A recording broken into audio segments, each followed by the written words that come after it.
Hello, one and all, and welcome to the podcast we call the Fantastival with myself, Stephen Nussbaum. In the podcast, I invite my guests to come and talk to me all about their musical tastes, their memories, their experiences, and I get to collect their fantasy festivals, which I have christened Fantastivals. We're now on episode 181 after a week away. I hope everyone is well. The sun has got his hat on. Oasis are back. The summer is around the corner. Lots of great stuff going on in the world. Before we start this one, just want to shout out Paul McGregor, who was my last guest in episode 180. Top man, top gen. Really enjoyed his company. So if you haven't listened to episode 180, straight after you listen to this one, go back, turn on and tune in to Paul McGregor. A great guy. Really enjoyed that. So thank you to Paul. So that was 180. Like I said, this is all about 181. So time to introduce our guest this week. And I'm delighted to have singer, songwriter on the Fantastival Podcast. The one and only is Mr. Ryan Dunn. Hey, Steve, how you doing, mate? You all right?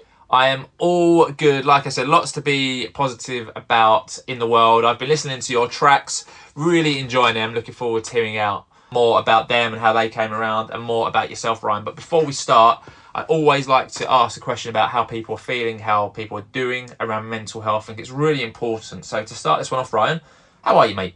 I'm sound, thanks, mate. Yeah, all good now. Finished the album up now. That was a bit of a stressful period, getting that wrapped up. But yeah, feeling good now. That's all done and dusted, and ready to get going really with the music again. And yeah, feeling a good place with everything.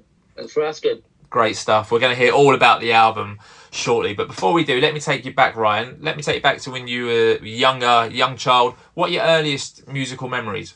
Yeah, so my granddad, he was a bit of a builder in his van, like with that sort of type. And he used to take me with him sometimes. Probably more of a hindrance than a help. I thought I were helping at the time when I was about 6 or 7. But I always remember being in his van, and he was an old teddy boy. So he was into the rock and roll, the doo-wop, all the rockabilly stuff, and even a bit of old school country, and I just loved all that. I listened to that in his van on the way to a job, or when he used to take me with him sometimes, or on the way to a family holiday. And I couldn't get enough of it. Even then, I was really into all that. And then my mum and dad as well. They was big into the music. They were like into the scoot rallies and stuff right from the 80s, and so that exposed me to a lot of stuff like the Northern Soul and the mod stuff, and there was a real range of stuff really on the scooter rally. So, and it was a lot of live music as well. So I'd watch bands like King Kurt and Cockney Rejects. That was like definitely an eye opener as a kid, because it went off at their gigs, and I was about 8 or 9 on people's shoulders and stuff. You know what I mean? So yeah, I lapped that up. I loved all that, and I was sort of like a sponge with it all really, and I just took it all in. And my mum was into like a Britpop stuff as well, so yeah, a real wide range really of music in them days, and yeah, it put me in good stead for what I'm doing now, to be fair. Yeah, it sounds amazing. It sounds like you definitely had an amazing kind of musical education, not only from your parents but your grandparents as well. Yeah, definitely, mate. Yeah, there was a big they love my music now. They come and support me all the time. They're always at the gigs and stuff, and even my granddad, so it's always nice to see them there, and like from that early days of getting my musical knowledge from them and then playing it back to them now. Do you know what I mean? So yeah, it's definitely a nice little family affair there with it all. Sounds superb. And what about you then, in terms of kind of making your own way into your musical tastes? What were the first things kind of you were into in terms of what you were getting into, and what were your first records and singles? So I remember my dad used to have, can you remember all the old the Oasis bootlegs in like the 90s and stuff, and he had like a big collection of them. So I remember like robbing them out of his bedroom and getting in trouble all the time for nicking his CDs. But that was an early one. And I remember my granddad again giving me a load of his old, like his doubles. He's got a massive record collection. So it was stuff like the Beatles and the Animals and the Stones. And I loved it all, to be honest. But to be honest, it was like when I was around 14, I started getting into my own sort of bands, and I was a big fan of the Twang at the time, and I went to watch them when I was about 13, 14 at Loughborough Uni, and that was my first proper gig. And then I just started going to the Charlotte and in Leicester, which was like an iconic venue, small toilet venue, sticky floors, and you know it is in Leicester, and I seen a lot of bands there, and I loved it. There was a thriving scene really in Leicester at the time, so there was I used to roadie for my mate's band, the Heroes. Well, I say roadie, I didn't really do too much. I just like the idea of it more than anything. And telling all the birds that I was with a band. So that was more it. But yeah, we used to go around with them and go on coach trips around the country and play with them. But I loved the scene at the time in Leicester. It was brilliant. We had a lot of bands, and everyone looked like they was in a band at that time as well. Do you know what I mean? So I'm talking like 2009 sort of time, around that period. And like it was struggling a bit in Leicester now, I think, with bands, which is a shame. And yeah, I just loved the whole idea of it. It was like a scene, and there was things going off all the time. You could go out in midweek and go and watch a band. And yeah, I love them days from like 2006 to 2012, something like that. It felt like the music thing really thriving.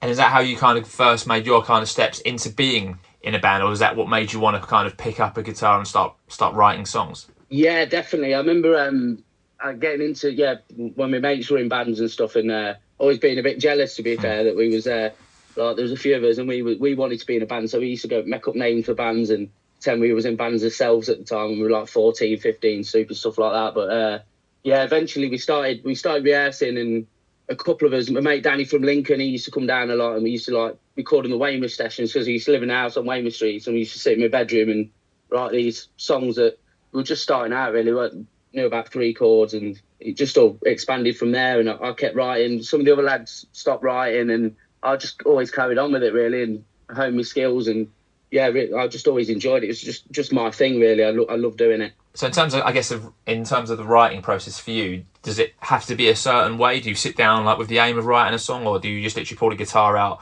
start playing, and see what happens? Yeah, usually I just pull my acoustic out and I'll sit there and I'll start writing, playing records, and I'll just come up with a melody. I'm quite good with the melodies, to be fair. They come quite quickly to me. It's I take a lot of time with the words, so sometimes I'll have a melody for months, and I'm really into my lyrics. I'm a big Dylan fan and stuff like that, so that sometimes takes me a lot longer. But then again, some of the best ones also come quite quickly. But yeah, so it's usually the same method. I'll pull out the guitar and I'll just start playing around and experimenting with stuff really. And sometimes it sticks, sometimes it don't. But I just enjoy the old process of it.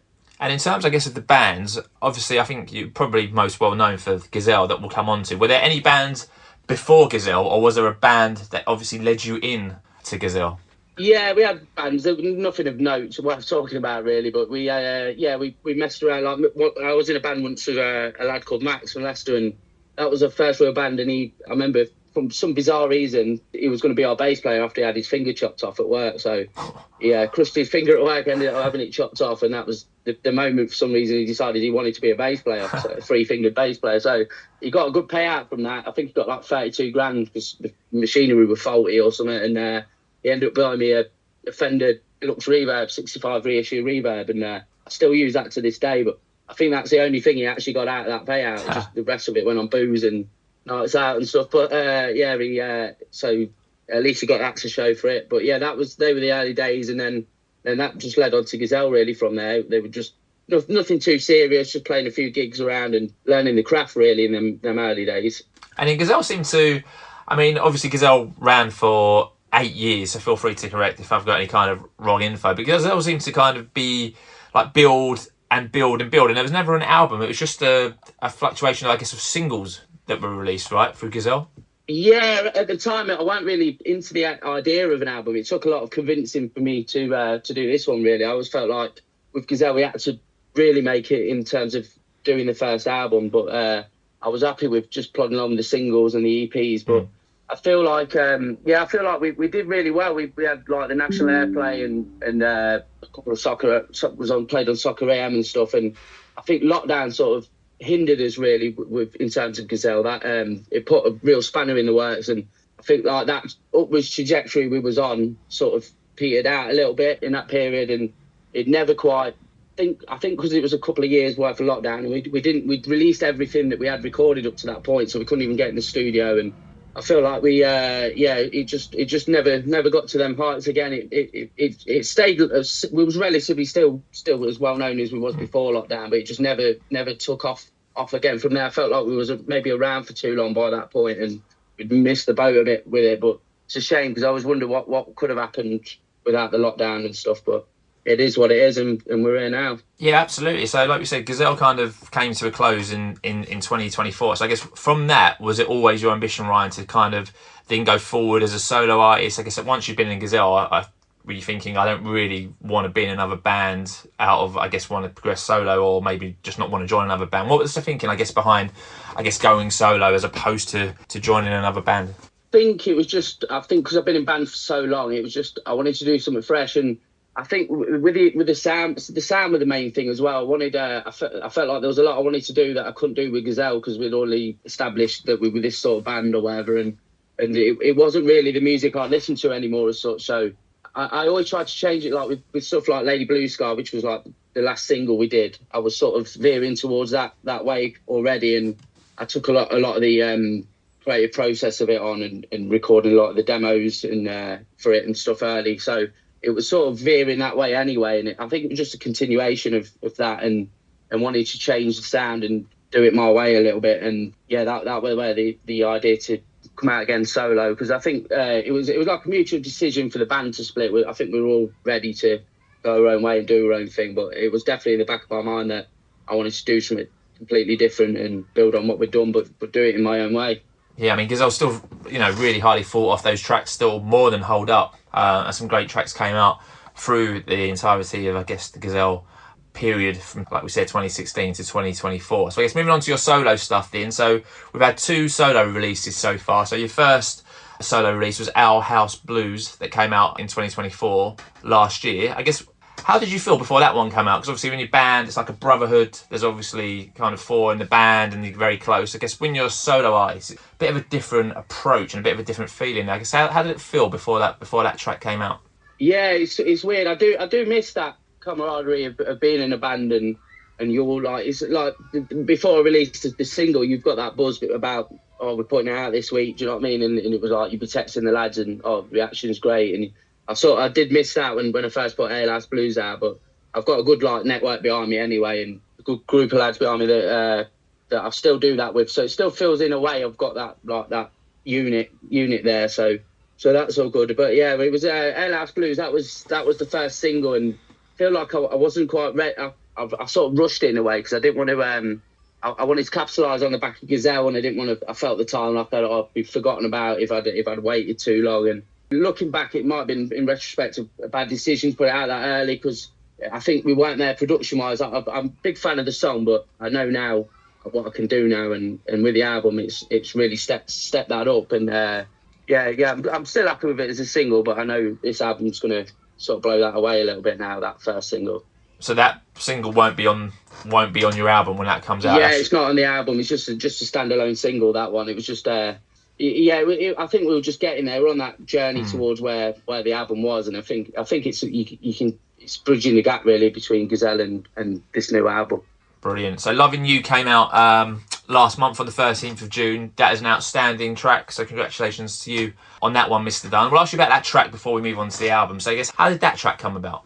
Yeah, well, that was it was one of the last ones recorded actually in the studio for the album, because I felt like I wanted to start with a single that was like an upbeat single, and I had that like Motown thing vibe. There's a couple of tracks on there that are like a slower sort of Motown thing with like an Etta James sort of Sam Cooke soul-y vibe to them, and I just wanted a real Motown floor filler banger on the album, and that I knew as soon as I wrote that, I thought this is the one. I had the riff in my head. I had obviously with the melody, I knew everything straight away. What was like how the drums were going to go, how the piano was going to go, and yeah, it was quite an easy one going into the studio. We knew it was exactly how I had it in my head, and it was definitely up there as a contender. Even as we were recording it for a single, I sort of had that in mind from the off, and I'm really happy with how it turned out. It was a change lyrically for me as well. I felt like I was writing a lot differently to how I would normally write. So it's a lot. I wanted to do like a 60s sort of simple pop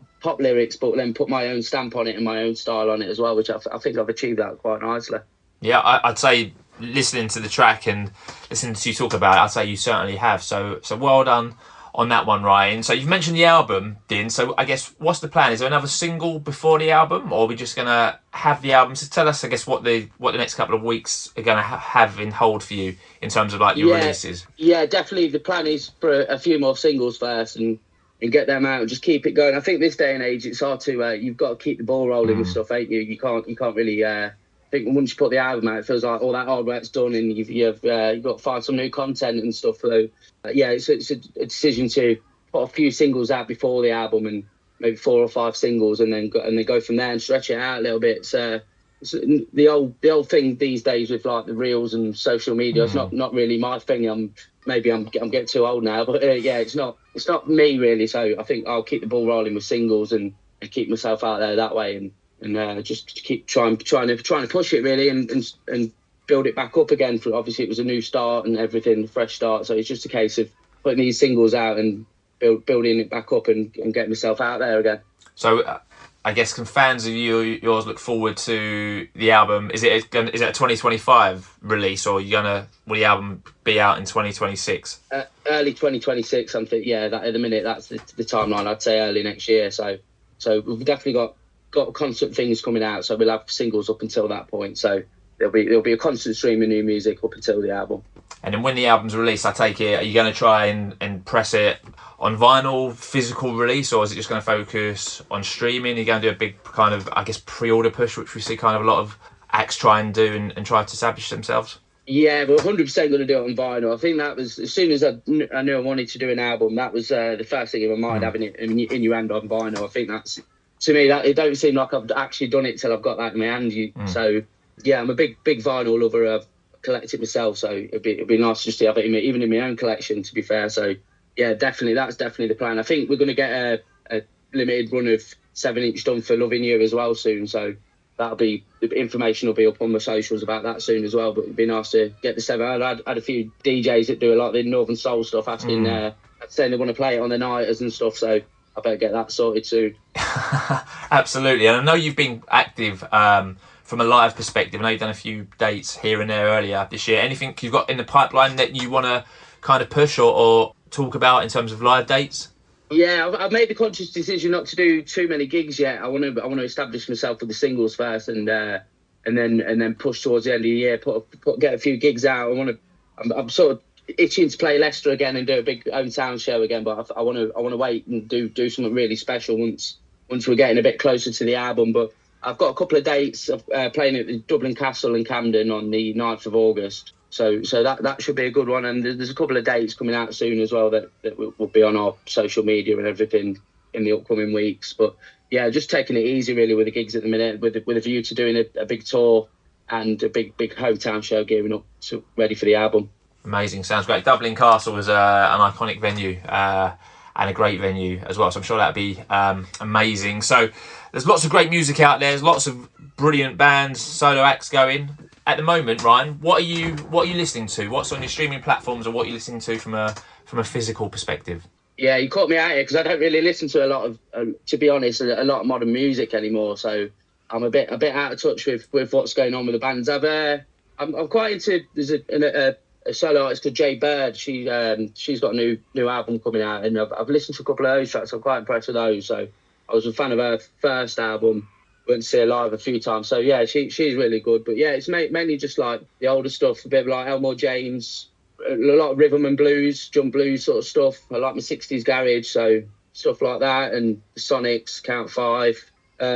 Country music as well. I'm a massive fan of the old school proper country stuff. So like I like Townes Van Zandt, Loretta Lynn, Mel Haggard, your classics really, Hank Williams, spanning from like those old golden days of country. But yeah, like I say, I'm into a lot of stuff really. It varies. Obviously the soul stuff as well.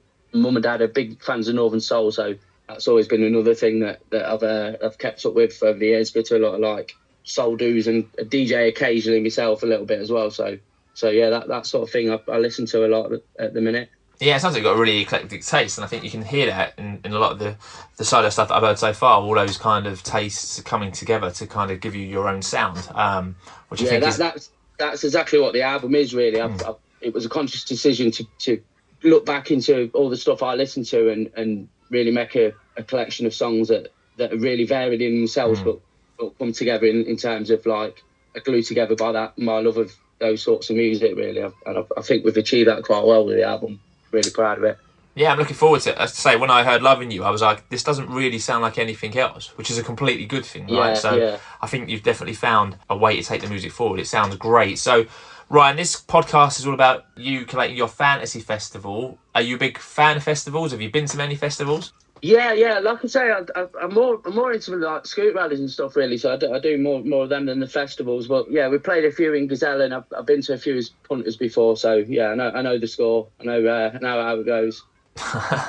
Right. So, like I said at the top of the show, the aim of the Fantastival Podcast is getting our guests to collate their fantasy festival. So Ryan gets to choose any 5 acts and get all of his acts at the end of his festival to play an encore, which they will all perform together to end his fantasy festival. So for any first-time listeners, very simple process. 5 acts, 5 time slots. We have an opening act who play from 2 till 3, a super seconds act who play from 3:30 till 4:30, a midway madness act who play from 5 till 6, a pre-headline act who play from 6:30 till 8, and a headliner who plays from 8:30 to 11. And then, like we said, all those acts play one song to end Ryan's Fantastival, which is his encore. But before we talk about Ryan's Fantasy Festival, we have to give the festival a name, and we have it to give it a venue. So Ryan, mate, what are you going to call your Fantasy Festival?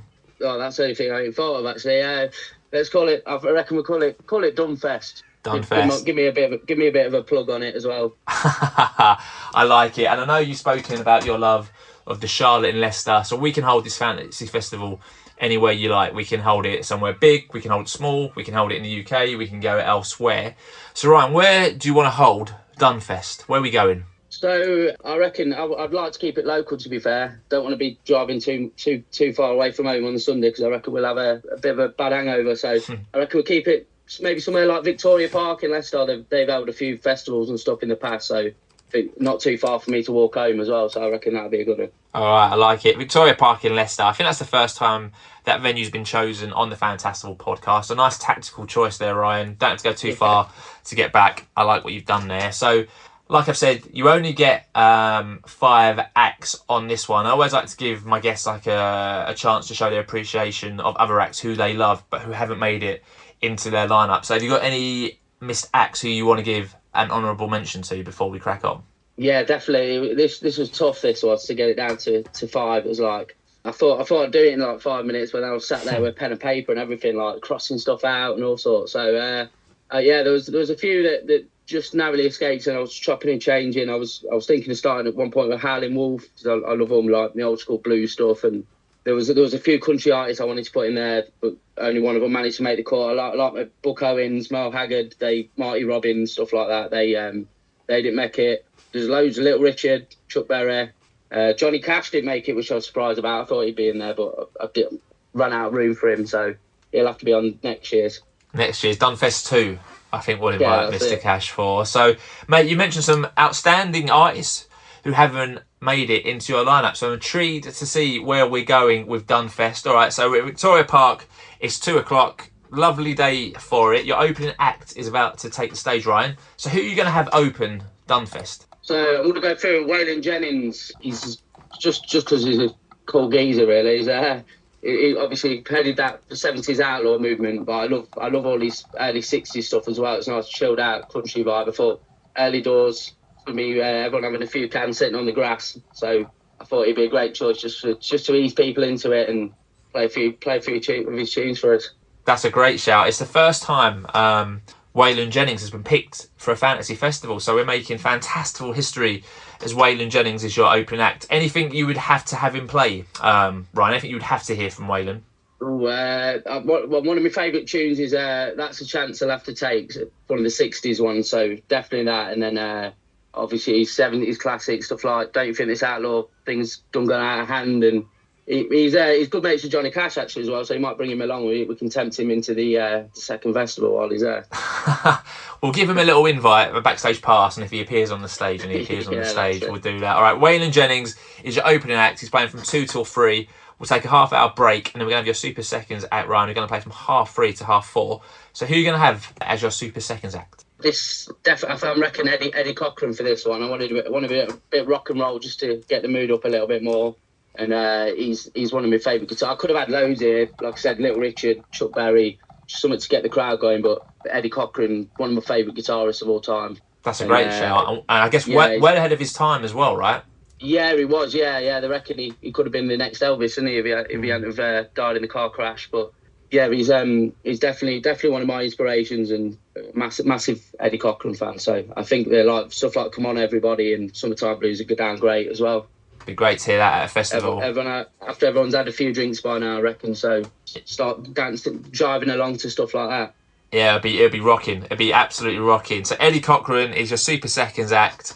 He's going to play from 3:30 to 4:30. Second time Eddie Cochran's been picked. He was picked very early on in the Fantastival Vaults by Andy Gilson. So he's been actually a headline act. So Eddie Cochran's second appearance. Great choice. We're going to take a half-hour break after Eddie, and that will take us to 5 o'clock. That'll take us to your Midway Madness act. So 2 acts down, 3 acts left. So Ryan, who's going to be your Midway Madness act? So I reckon for this one we'll go for a bit of Motown, change it up a little bit, and I'm going to go for the Supremes.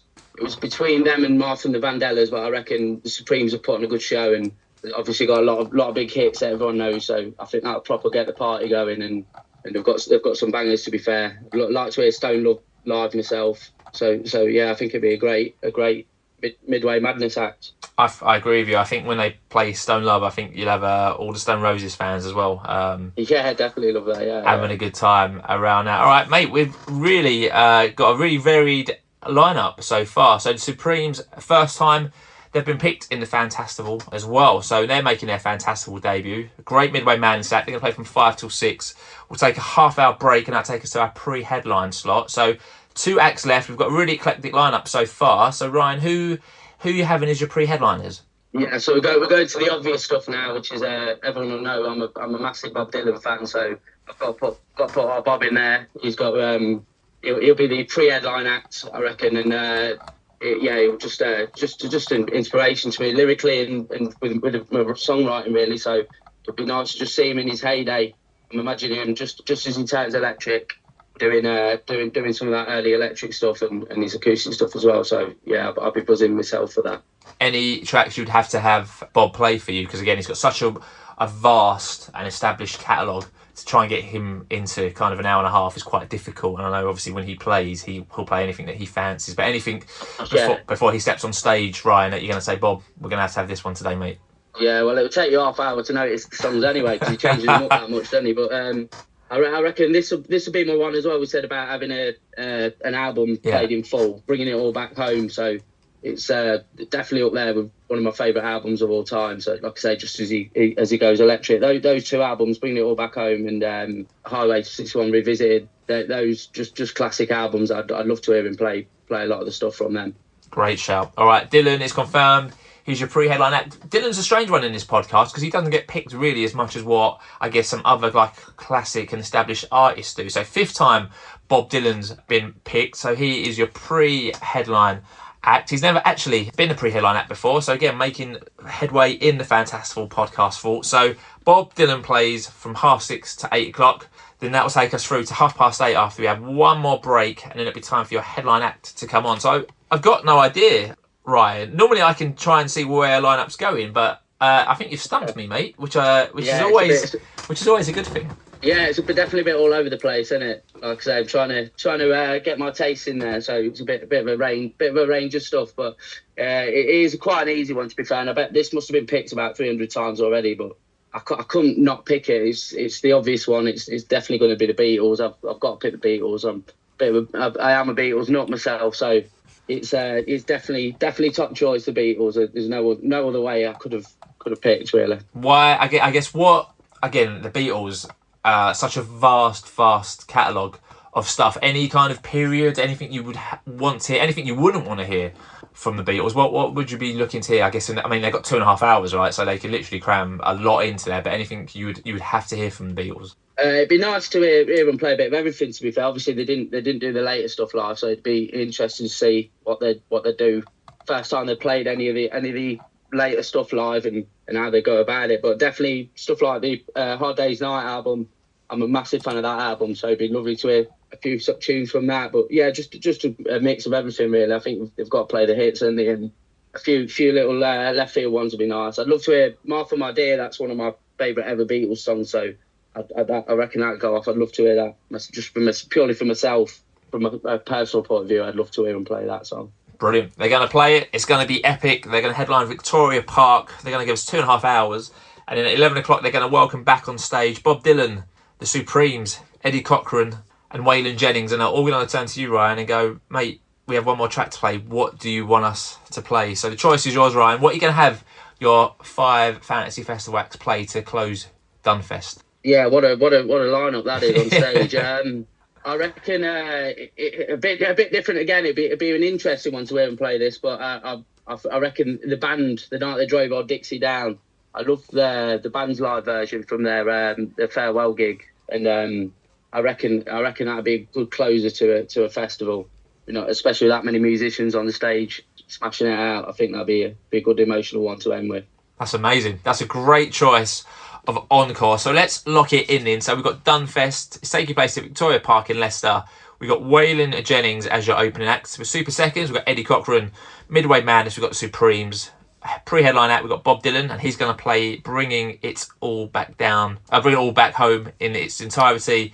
And your headline act is going to be the Beatles. And for your encore, all 5 of the acts are going to play The Night They Drove Old Dixie Down. It sounds great to me, Ryan. Are you happy to lock that one into the Fantastival vaults? Yeah, lock it in, mate. Lock it in.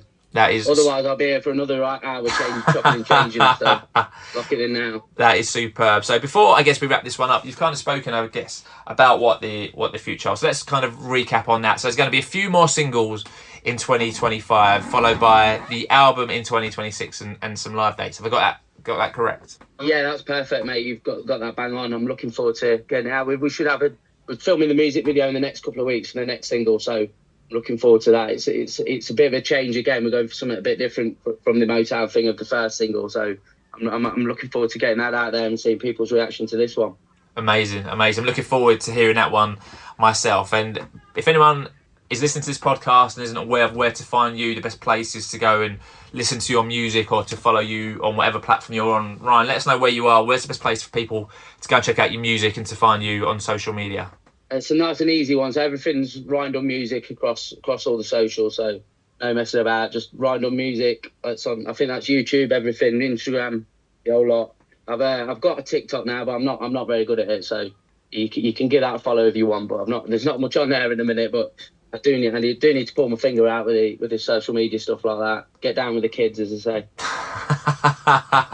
And that is it then. What a way to end it. Thanks to everyone for listening to the 181st episode of the Fantastival Podcast. If you've enjoyed this one, please subscribe, give the Fantastival Podcast a review. That's really important actually, because the podcast has been back for about a month and a half, 2 months, and today I found out that one of the biggest listeners of the podcast didn't actually know it was back. So if you are listening, please share it far and wide and tell everyone about it. You can subscribe on iTunes, like I said, you can follow on Spotify, you can rate the show, you can comment on the episodes, but please continue to support the pod in whatever way you can. The pod is on social media. We are on Twitter at FantastivalP. So if you're seeing the tweets, give them a retweet, come and engage with them. And the pod is also on TikTok, where I push the episode once a week. I quite like TikTok. I find it fairly straightforward to do, although it is very awkward and the algorithms are absolutely all over the place. So Ryan, you've been my 181st Fantastival Podcast guest. I've loved to have you on the pod, hearing about your music and your lineup. How have you found it, buddy? I've really enjoyed it, mate. Yeah, it's been great. It's nice to do something different like this, you know what I mean, rather than the usual questions. So I've really enjoyed putting my festival together and just listening back to some of the other episodes as well. I've really enjoyed it. It's a great idea. Nice one, matey. I wish you all the luck for the future. I'm looking forward to the singles. I will try and get down to London when you're there and can't wait to listen to that album. So best of luck, bud. You've been a great guest. And I'll be back next week with episode number 182. So please make sure to join me for that one. But until then, stay safe, my Fantastival friends. Please continue to spread the word. And that word is Fantastival. Thanks for listening.